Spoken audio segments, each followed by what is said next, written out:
Man discovers items in his deceased aunt's attic that could be worth millions. When a loved one passes away, it's not unusual for them to have designated an executor. It's not usually an exciting position, as it largely involves making sure the departed's will and estate has been taken care of, but it's very important nonetheless. When Carl Kistner's aunt passed away, he was thrust into the position of executor.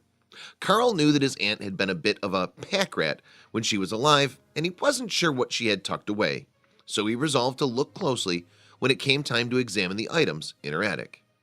What he never could have foreseen, however, is that he'd stumble upon a gold mine.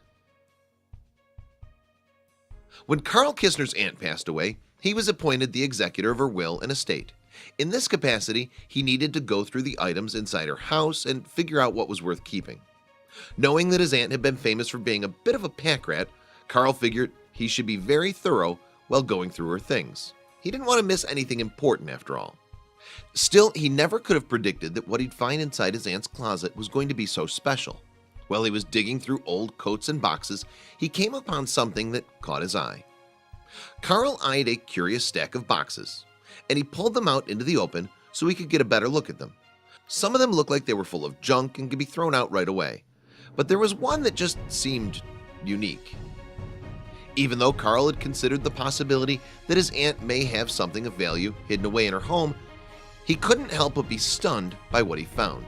Sitting right there in her closet was a gold mine.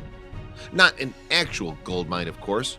Rather, what his aunt had hidden in her closet was what some called cardboard gold, and it was likely worth millions.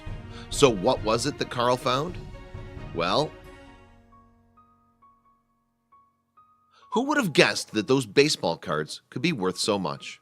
Then again, they were in pristine condition and they were rare. Who else wishes they could stumble upon something like this?